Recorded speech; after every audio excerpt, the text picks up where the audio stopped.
In June 2020, Germany's most celebrated tech company said 1.9 billion euros were sitting in two Philippine banks. The banks had never heard of the money. The account documents were forgeries. 1.9 billion euros, a quarter of the company's balance sheet. Not hidden, not stolen, it was never there. So how do you fake 2 billion euros inside Europe's most regulated market, while the government defends you? And why did the man who ran the scheme end up on Europe's most wanted list, hiding in Moscow? This is the story of Wirecard, the fraud Germany didn't want to see. To understand the size of the lie, you need to see the size of the love story. For decades, Germany built cars and machines, and watched America build the internet. No German Google, no German Amazon, no German PayPal, it hurt. Then out of a suburb of Munich came Wirecard. It processed digital payments. Every time money moved online, Wirecard could take a slice. At the top stood Markus Braun, an Austrian who wore a black turtleneck and spoke like a prophet. Investors called him a visionary. The press called Wirecard the future of German finance. In September 2018, Wirecard entered the DAX, the elite index of German business, kicking out Commerzbank, a bank founded in 1870. At its peak, the company was worth around 24 billion euros. For a moment, this payments processor from a Munich suburb was worth more than Deutsche Bank. Germany finally had its champion, its answer to Silicon Valley. There was just one problem. In London, a reporter had been staring at Wirecard's numbers for 3 years, and they did not add up. His name was Jan Marsalek of the Financial Times. In 2015, he had started a series with a polite title, The House of Wirecard. The question underneath was not polite. Where does the money actually come from? Wirecard's answer was always Asia, booming, distant, and very hard to check. Then, in January 2019, a whistleblower stepped out of that distance.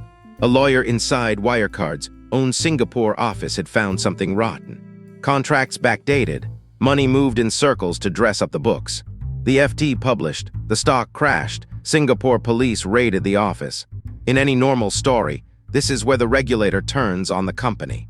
This is not a normal story. Germany's financial watchdog, BaFin, looked at the evidence of fraud and drew its weapon. It pointed it at the journalists. In February 2019, BaFin banned betting against Wirecard shares. Nothing like it had ever been done for a single German stock. The message to the market was official. The company is the victim here. Then it went further. BaFin filed criminal complaints against Jan Marsalek and his colleague Stefania Palma. The suspicion, market manipulation, as if reporting the fraud was the crime. Parts of the German press piled on, painting the FT's coverage as an attack on German business. The strategy was as old as fraud itself.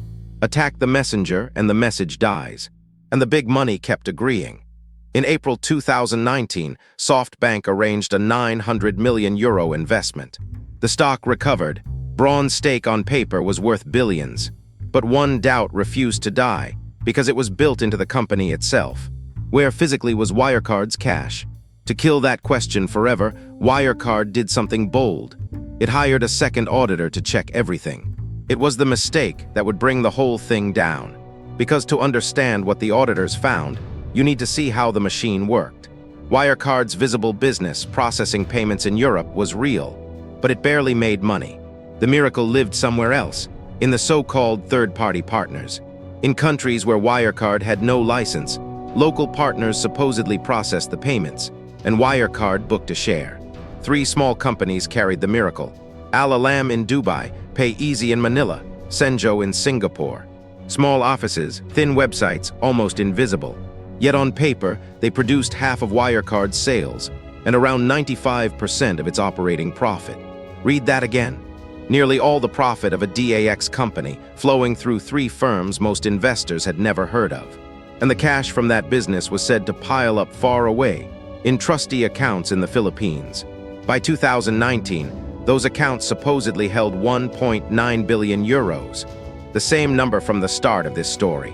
The man who ran this empire of partners was not Markus Braun. It was the chief operating officer, a man named Jan Marsalek. Remember that name. The second auditor, KPMG, spent months inside Wirecard. Its job was simple: verify the third-party business, touch the money. In April 2020, its report landed. And the key finding was devastating.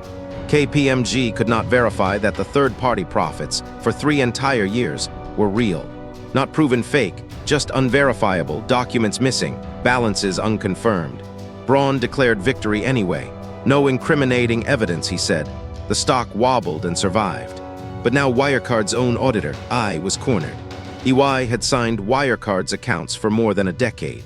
And for years, on those escrow accounts, it had accepted documents and screenshots, instead of doing the one thing every audit textbook demands, calling the bank directly. In June 2020, EY finally demanded direct confirmation from the 2 Philippine banks holding the $1.9 billion. The answer came back, and it ended the company. The documents are spurious. There are no accounts, there is no money. What followed was the fastest collapse in the history of the DAX. June 18, 2020. Wirecard announces that 1.9 billion euros cannot be located. The stock loses more than half its value in hours. June 19, Markus Braun resigns, the visionary is out. That same week, the Central Bank of the Philippines delivers the humiliation. None of that money ever entered the Philippine financial system. The country's name was simply used to cover the trail. June 22, Wirecard admits in writing that the 1.9 billion probably does not exist at all. That night, Braun hands himself in to Munich prosecutors. June 25, Wirecard files for insolvency. The first company in the DAX ever to die this way. 24 billion euros of market value, reduced to almost nothing. Pension funds, index funds, small savers who had bought the German PayPal, wiped out together. But one man did not resign and did not surrender. Jan Marsalek, the man who ran the third-party empire, told colleagues he was flying to Manila to find the money. Philippine immigration records showed him arriving. The records were fake. He was never there. In reality, on the night of June 19, a small private jet left an airfield near Vienna. Destination, Minsk, Belarus. From there, the trail goes east and goes cold. Interpol issued a red notice. Europol put his face on its most wanted list. And then this story stopped being about accounting. Investigators discovered that for years, the chief operating officer of a DAX company had been living a double life. Meetings with Russian intelligence contacts, trips to Moscow and Libya that had nothing to do with payments. In 2025, a London court convicted a spy ring that had operated across Europe for Russian intelligence. Prosecutors named the man who had directed its operations from Moscow, Jan Marsalek. The ring had stalked journalists, tracked Ukrainian soldiers, and discussed kidnappings. Today, Western intelligence believes Marsalek lives in Moscow, under Russian protection, with a new identity. The number 2 of Germany's tech champion, wanted as a fraudster, hiding as a spy. Which leaves the final question. While he lived his double life, what exactly was everyone else doing? Because here is the uncomfortable truth of the Wirecard file. This fraud was not hidden, it was published. The Financial Times printed the accusations for 5 years, starting in 2015. Short sellers shouted it, whistleblowers documented it, the evidence sat on the table. And at almost every fork in the road, Germany's institutions chose the company over the truth.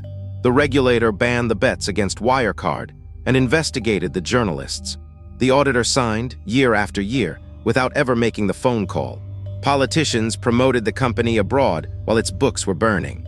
The Ranos faked a product, Builder.ai faked its revenue, Wirecard faked the money itself. And the lie survived, not because it was brilliant, but because the people paid to doubt it decided to believe. Markus Braun has now spent more than 5 years in jail awaiting a verdict, still insisting that he too was deceived. The money has never been found. 1.9 billion euros that existed for years, on paper, because everyone agreed not to look. This case file is closed. The next one is already open. A Texan with a knighthood, a private Caribbean paradise, and the second biggest Ponzi scheme in history.